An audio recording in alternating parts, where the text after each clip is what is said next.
My fiancé said, I need to find myself before the wedding. I'm moving back with my ex-boyfriend's family to clear my head. I said, take all the time you need. Then I sold the ring, canceled the honeymoon, and used the money for a solo trip to Bali. Her panicked calls started the day she saw my Instagram stories. Original post, I-32 male was supposed to get married in 8 weeks. Had the venue booked, catering paid, honeymoon to Greece, all set. My fiancée, Ashley, 29, drops this on me last Monday over breakfast. Brett, I need to tell you something. I'm feeling really overwhelmed about the wedding. Okay, wedding jitters, normal. I reach for her hand. We can scale things down if you want. Your mom's been going overboard with the guest list. She pulled her hand back. No, it's not that. I need to find myself before we take this step. The coffee mug stopped halfway to my mouth. Find yourself? I've been talking to Trevor's family. Trevor, her ex from college, the one she dated for 3 years. They have that cottage upstate. His mom offered to let me stay there for a few weeks to clear my head.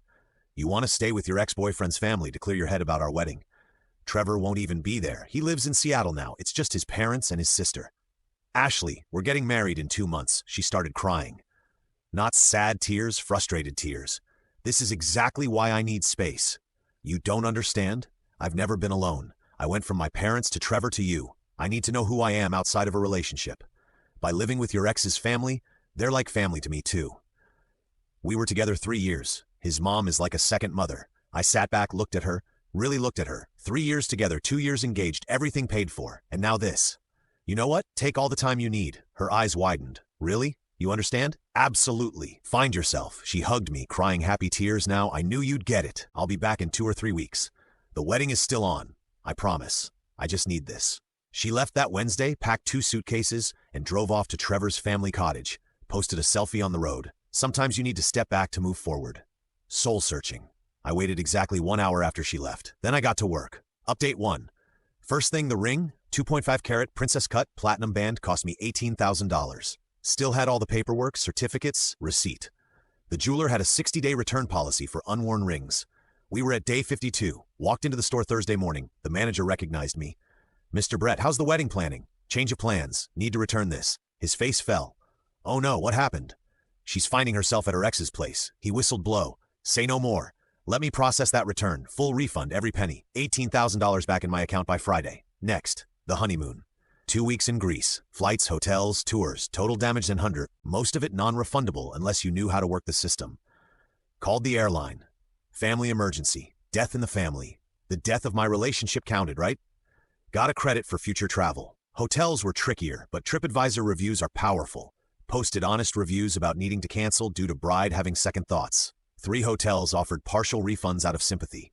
Got back $3,200. The wedding venue and catering were harder. Deposits totaled $8,500. But here's the thing. Ashley's name was on the contracts too. Needed both signatures to cancel. Fine, I'd wait. Saturday morning, I booked a flight to Bali. One way, $1,400. Used the airline credit from the Greece cancellation. Found a beautiful villa on the beach. Month-long rental, $2,000. Pocket change compared to what I'd been spending on the wedding. My boss was cool about the time off.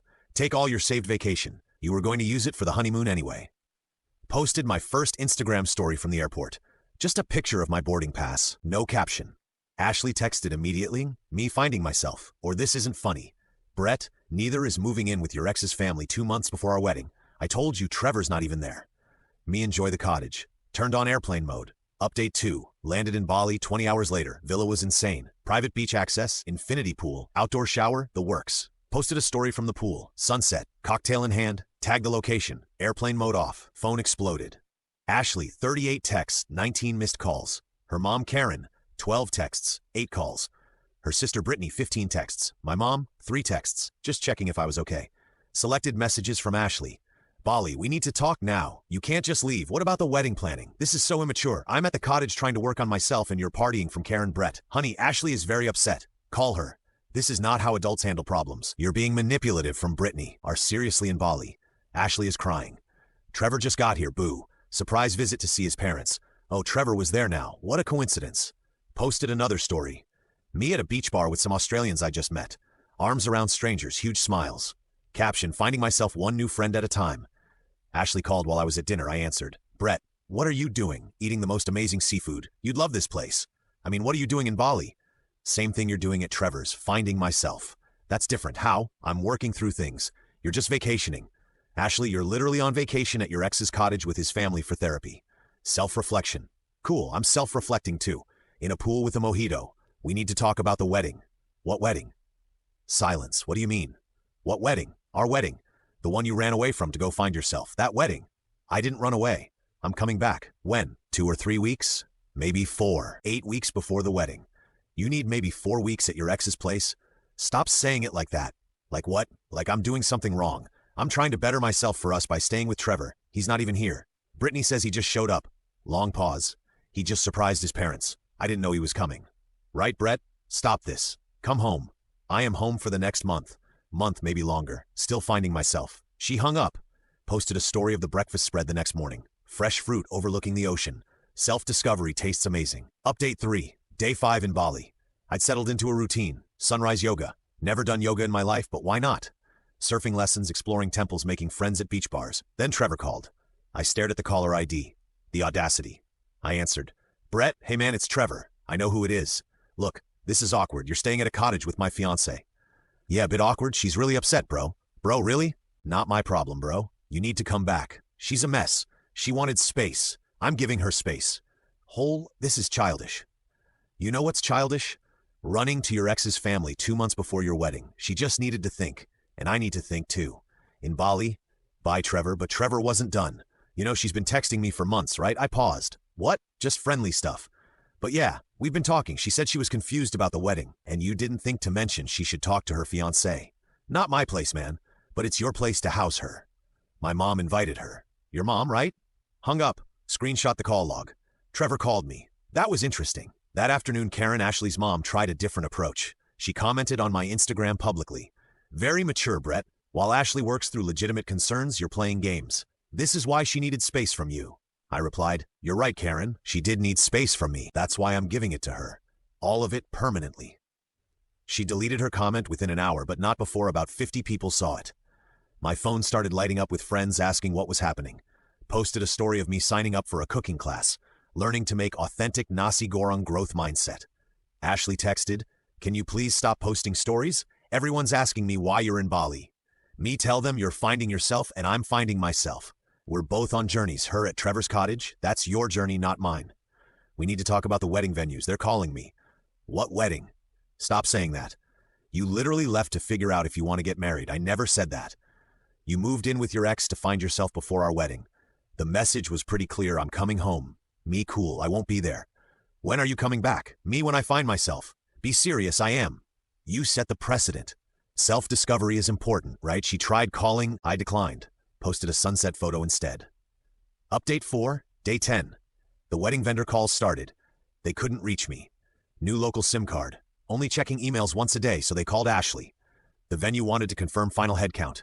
The caterer needed the last payment. The florist was ready to finalize arrangements. Ashley was panicking. She couldn't make changes without me. Couldn't cancel without me. Couldn't even postpone without my signature. She sent an email, a long one. Brett, I know you're angry. I get it. Maybe I handled this wrong, but abandoning everything to go to Bali isn't the answer. We have contractual obligations. We have deposits we'll lose. Our families have made plans. I've had time to think and I realize I made a mistake. I'm ready to come home and work through this together. Trevor means nothing to me. His family was just familiar and safe when I was scared. Please come home so we can fix this. I replied, Ashley, I'm not angry. I'm in Bali. You wanted to find yourself with your ex's family. I wanted to find myself on a beach. We're both doing what we need to do. Read the wedding. You should have thought about those contracts before moving in with Trevor. Since you're still there, it's been 10 days. I assume you're still finding yourself. I'll be back when I'm ready. Maybe 3 weeks, maybe 4. Enjoy the cottage, Brett. She lost it. Called my mom crying. Mom called me. Brett, what's going on? Ashley moved in with her ex's family to find herself before our wedding. She what? Yeah. So I'm in Bali. Good for you. Really, honey? If a girl needs to live with her ex to figure out if she wants to marry you, she doesn't want to marry you. Thanks, send pictures. Your dad wants to see the temples. That evening, got a text from a number I didn't recognize. It was Trevor's mom, Linda. Brett, this is Linda. I think there's been a misunderstanding. Ashley just needed some peace and quiet to think. Trevor being here is coincidental, I replied. Linda, with all due respect, my fiancé is living in your cottage with your son. There's no misunderstanding. They're not sharing a room. The fact that you felt the need to specify that tells me everything. You're being unreasonable. I'm in Bali. Seems pretty reasonable to me. She sent 3 more paragraphs about maturity and commitment and working through problems. I didn't reply. Posted a video of fire dancers at the beach instead. Ashley commented, "Really? Really?" I replied with a heart emoji. Update 5, day 14. I'd extended my stay. The villa owner gave me a discount for a full month. Then Ashley did something I didn't expect. She went back home alone. Her text, "I'm home. Trevor and I are just friends. Nothing happened. Can we please talk like adults? How was the self-discovery? I discovered I want to marry you. After 2 weeks with Trevor, it wasn't like that.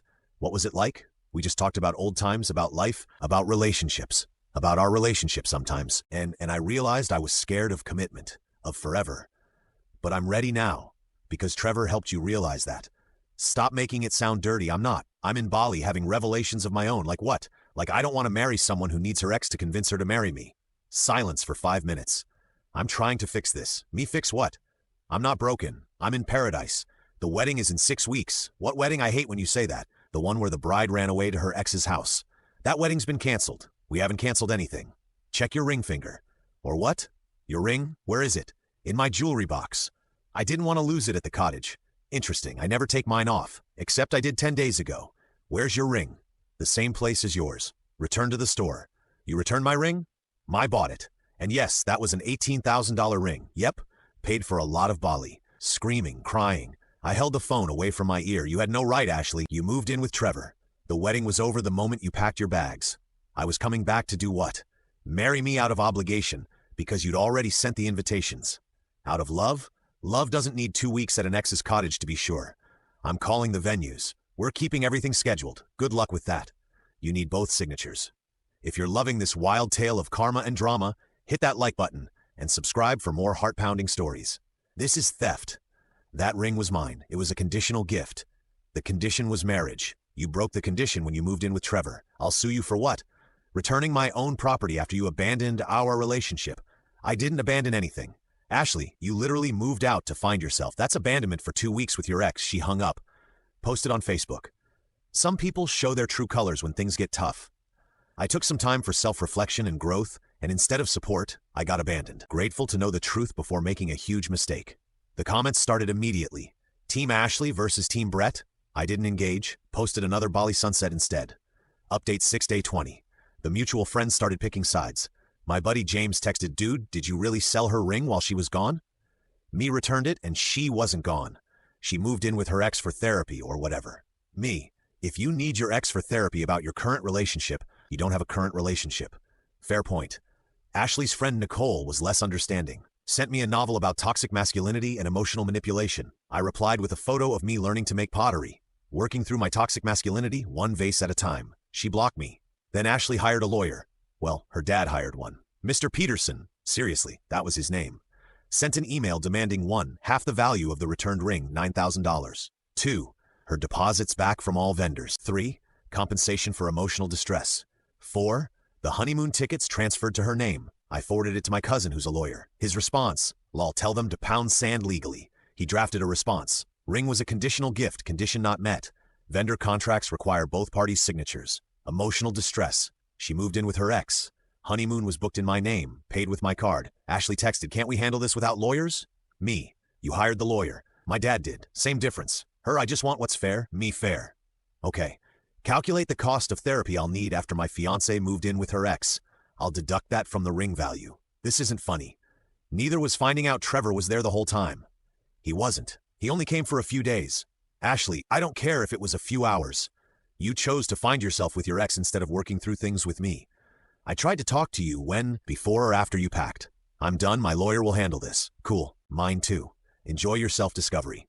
That night posted a story of a traditional Balin ceremony I'd been invited to. Some cultures believe in commitment. Wild concept. Ashley watched it within minutes. Didn't reply. Final update. Day 30.